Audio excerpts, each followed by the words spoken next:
ब्रेकनंतर पुन्हा एकदा स्वागत। औरंगाबादमध्ये पाणी प्रश्न मोठ्या प्रमाणावर नागरिकांना सतावतोय, लोकांना त्रास आहे किंवा काही लोकांना जेटी लाभ आहे।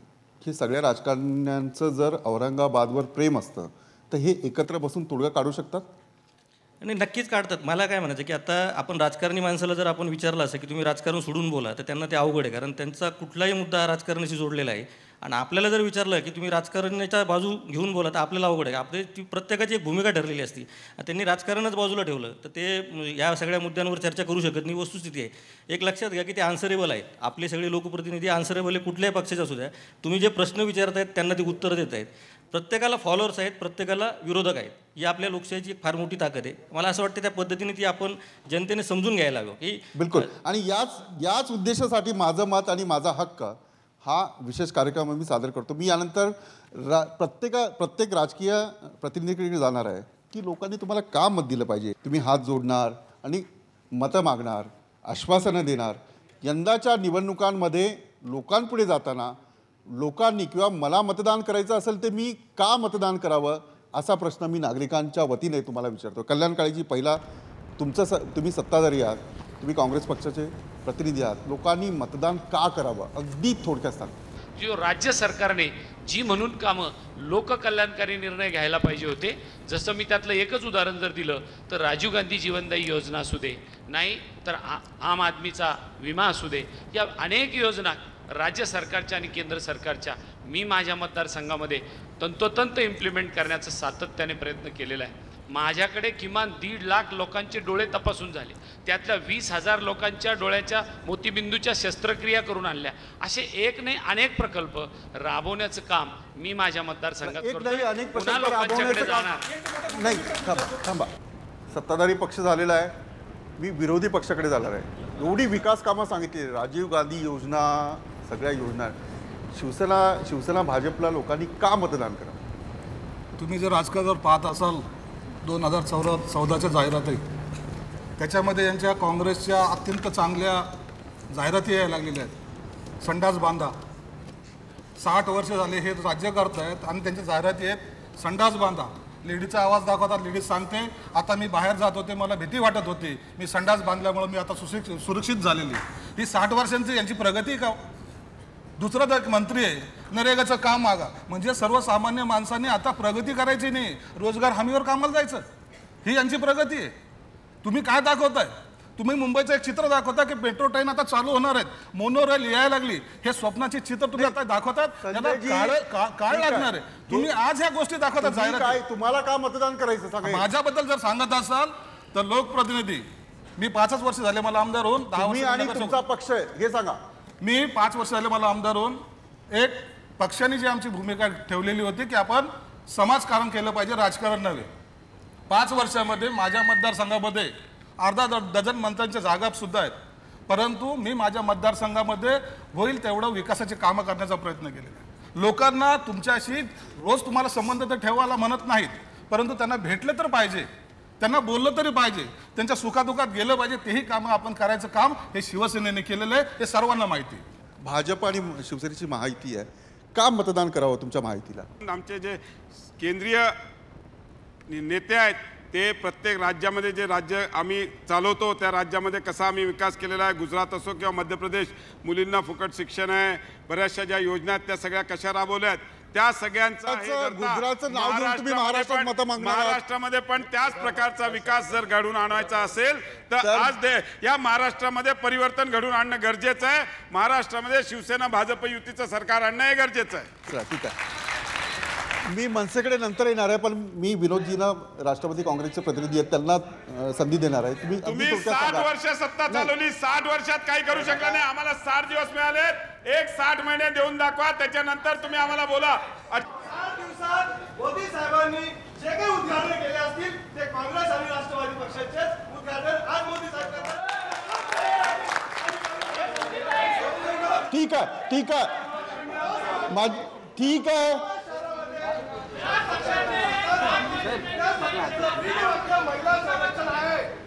ठीक आहे। तुमच्या राज्यामध्ये मॅक्झिमम रेप झाले, सर्वात मॅक्झिमम रेप तुमच्या राज्यात झालेले। विलासजी, ठीक आहे, त्यांचं असं म्हणणं आहे की औरंगाबाद विषयी बोला तुम्ही, आम्ही तुम्हाला मतदान करू. औरंगाबादमध्ये राष्ट्रवादी काँग्रेस पार्टीच्या वतीने ज्यावेळेस आम्ही मतदान मागायला जाऊ, दोन गोष्टी आमच्या डोळ्यासमोर आहे. एक, राज्य पातळीपासून ते शहरापर्यंत आम्ही केलेला विकास. औरंगाबाद शहरामध्ये एक शोकांतिका आपल्याला सांगतो, महानगरपालिकेचं त्या ठिकाणी लाईट कट होणार होती.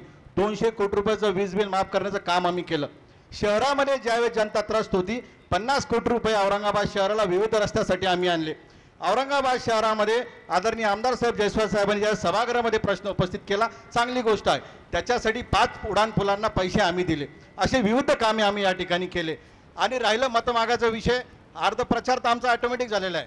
परंतु त्याचबरोबरीने आमचा जो विरोधी पक्ष आहे शिवसेना भारतीय जनता पार्टी, रोज सकाळी उठून आदरणीय मोदी साहेब काहीतरी जादूची गाडी फिरवतील ही आशा आणि अपेक्षामध्ये आहे. ठीक आहे. आणि त्यांचं भ्रम निराश होणार. तुम्हाला आणि या ठिकाणी मुद्देसूद काही माहिती विचारली, तेवढंच बोला. लोकांच्या भावना तीव्र आहेत. आणि ठीक आहे. मी संजय वरखड यांच्याकडे जाणार आहे. यंदाची निवडणूक जी आहे, मतदार जो आहे तो आपला हक्क, आपलं मत, आपला हक्क खऱ्यापणाने बजावणार आहे का? लोक फक्त आश्वासन देतात जे राजकारणी, त्यांच्याकडे दुर्लक्ष करून जो खरं काम करू शकेल अशाला मतदान होणार आहे का? याचा अर्थ यंदाची समीकरणं बदलतील औरंगाबादची. आत्ता साम टी व्हीच्या मागच्या एक एपिसोडमध्ये सुद्धा मी सगळं त्या याचं विश्लेषण केलं आहे. सकाळ माध्यम समूह अत्यंत तटस्थपणे जे सर्वे करतो आहे, सर्वेच्या बाबतीमध्ये एक अडचण अशी असते की पत्रकारांना बऱ्याच वेळेस असं विचारलं जातं की हे सगळे सर्वे बायस्ड आहे. मला असं वाटतं की लोकांनी थोडं सर्वेचा नीट अभ्यास करावा. आम्ही बसलो होतो तेव्हा सांगितलं होतं की 2,206 जागा काँग्रेसला जेव्हा मिळाल्या होत्या त्यावेळेस सर्वे असं सांगत होतं की 180 जागा मिळेल. त्यावेळेस त्यांना 206 जागा मिळाल्या. आत्ताच्या सर्वेमध्ये आपण असं सांगत होतो की 230 ते 32 जागा भाजपाच्या आघाडीला मिळेल. तिथं 282 जागा आणि 300 काहीतरी मिळाल्या त्यांना. साधारणतः सर्वे हा परफेक्ट नसतो की 271 जागा मिळतील, 110 जागा मिळतील, अमुक मिळतील. परंतु आत्ता सध्याचं जे चित्र आहे, मी अत्यंत जबाबदारीने पत्रकार म्हणून आणि जनतेचा प्रतिनिधी म्हणून सांगतो, सध्याच्या वातावरणामध्ये मराठवाड्यामध्ये शिवसेना भारतीय जनता पार्टीची जी आघाडी आहे तिला फायदा होतो आहे असं आमचा सर्वे सांगतो. ठीक आहे. म्हणजे सत्तेवर काँग्रेस आणि NCP आहे, पण फायदा मात्र विरोधी पक्षाला होत आहे, असा एक ट्रेंड आहे. पण मी कार्यक्रम संपवताना मी फक्त 4 लोकांना प्रश्न विचारेन, ते कोणी असू शकतात. त्यांच्याकडून जाणून घेणार आहे की नेमकं तुम्हाला काय पाहिजे औरंगाबादसाठी. जे पाणी प्रश्न चालू आहे याविषयी तर माझा पण हक्क आहे. पण विद्यार्थ्यांसाठी जे आता IIM जो प्रोजेक्ट येतोय, विद्यार्थ्यांसाठी यांनी काहीतरी करावं. जो फीस दरवाढीचा जो सध्या मुद्दा BSc BBA आणि BCS याच्यासाठी जो परवा आंदोलन झालं अखिल भारतीय विद्यार्थी परिषद, त्यावर काही झालेलं, याच्यावर चर्चा झाली नाही. फक्त विद्यार्थ्यांसाठी जे फीस दरवाढ झाली आहे त्याबद्दल यांनी काहीतरी करावं. विद्यार्थ्यांचा प्रश्न पुढे आलेला आहे. राजकारण्यांनी हे लक्षात घेतलं पाहिजे की समाजातल्या सर्व जे महिला असतील, विद्यार्थी असतील, वयस्कर असतील, यांचे प्रश्न जाणून घेतले पाहिजे. नेमकं काय हवं आहे तुम्हाला? औरंगाबादसारख्या ठिकाणी DMIC प्रोजेक्ट येतोय. सर्वांना माहिती आहे, सर्वांनी हे मान्य केलेलं आहे की या ठिकाणी पाण्याची कमतरता आहे. आतापर्यंत अगदी मोठमोठाले प्रोजेक्ट हे औरंगाबादपासून पळवले गेले आणि औरंगाबादचा विकास हा 10 वर्षांनी मागे आला. परंतु जर कधी औरंगाबादला DMIC प्रोजेक्ट आणायचा असेल आणि औरंगाबादचं नाव जगाच्या नकाशावरती आणायचं असेल तर पाणी आणणं हे औरंगाबादकरांसाठी, लोकप्रतिनिधीसाठी आणि औरंगाबादच्या जनतेसाठी काहीही मुश्किल नाही आहे. इथे जर कधी एखादी मोठी नदी असेल, तो मोठी नदी जोडून जायकवाडी भरण्याचा प्रकल्प केला आणि DMIC सारखा प्रोजेक्ट जर यशस्वी केला तर भारताच नव्हे तर जगामध्ये या औरंगाबादचं नाव उज्ज्वल होईल. एवढंच मला या पाणी आणलं पाहिजे. बोला. पाण्याबद्दल जे जायकवाडीचे आपण जे इतकं भरोश्यावर थांबतो ते न थांबता आपण विविध स्रोत पण आपण शोधले पाहिजे. पाण्याचे छोटे छोटे तलावाचे गाळ काढले पाहिजे. असे पण प्रयत्न आपण केले पाहिजे.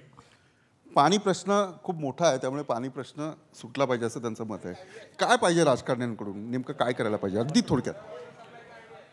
मी प्राचार्य डॉक्टर सरोज नवपुते. सर, मला हे म्हणायचं की आत्ता हा मुद्दा मांडला की GTL आणि महावितरण. मी याबाबतीत सांगेल की GTL असो की महावितरण असो, परंतु सामान्य नागरिकाचं म्हणणं आहे की बिल कमी यायला हवं, 24 तास लाईट असायला हवी. त्यानंतर रस्ते जे आहेत, आता सगळीकडे खड्डे आहेत, कृपया ते रस्ते असे परमनंट पक्के व्हावेत की प्रत्येक वेळी पाऊस पडतो आणि रस्ते म्हणजे खड्डे तयार होतात ते होऊ नये, याच्यावर काहीतरी परमनंट अशा उपाययोजना काढण्यात याव्यात. अगदी थोडक्यात सांग. सर, मी विनोद बनकर.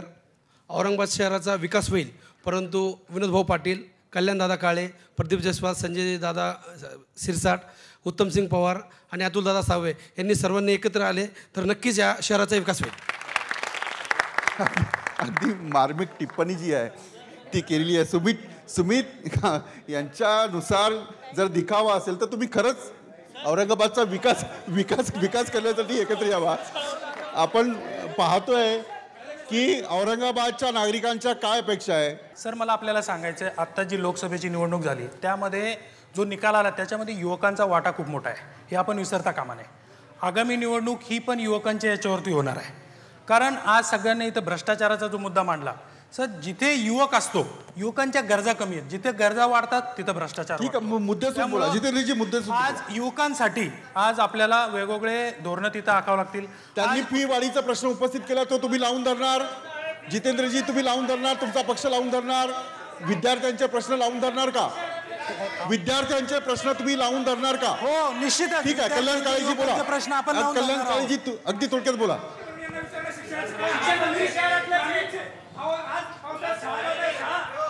ठीक आहे, मी त्यांना विचारलेलं आहे शिक्षणाच्या संदर्भात. तुम्ही थांबा, मी त्यांना विचारलेलं आहे शिक्षण. कल्याणजी बोला. जो प्रश्न या ठिकाणी विचारला की लोकप्रतिनिधी म्हणून या शहरामध्ये विचारलेल्या 4 प्रश्नाबद्दल तुमचं काय मत आहे. पहिल्यांदा विद्यार्थ्यांनी प्रश्न विचारला की विद्यार्थ्यासाठी काही IIM सारखे प्रयोग किंवा नॅशनल लॉ स्कूल सारखा उपक्रम किंवा DMIC सारखा प्रकल्प. ऐका जरा, आता तुमचे प्रश्न आम्ही शांततेने ऐकले, त्याच्यावर शांततेने उत्तर देतोय. त्याच्याबरोबरच DMICला पाणी मिळवायचं असेल तर नवीन सोर्स शोधले पाहिजे. त्याचबरोबर पाण्यासाठी लोकांना किंबहुना आमच्या महिला भगिनीला दायी दिशा फिरायचं काम पडू नये. ते आमच्या एका ताईने सांगितलं की सगळ्या प्रकारच्या पायाभूत सुविधा या शहराला मिळायला पाहिजे. मी या ठिकाणी एवढंच उत्तर देईल की हे सगळं या राज्य सरकारने केलं पाहिजे. आम्ही तो करण्याचा प्रयत्न करतोच, परंतु राजकारण विरहित आम्ही सगळेजण या औरंगाबाद शहराकरता पुन्हा एकत्र येऊन लढा द्यायला तयार आहे. एवढंच या कार्यक्रमाच्या निमित्ताने. बिलकुल. आणि लोकशाही हे सांगते की विरोधी पक्ष असो सत्ताधारी पक्ष असो, सर्वांनी सभागृहामध्ये एकत्रितपणे काम केलं पाहिजे. देशासाठी काम केलं पाहिजे, राज्यासाठी काम केलं पाहिजे. साम टीव्हीचाही हाच प्रयत्न आहे की लोकांचं मत काय, लोकांचे हक्क काय हे जाणून घ्यायचे आणि त्यांचे हक्क राजकारण्यांपर्यंत, लोकप्रतिनिधींपर्यंत पोहोचवायचे.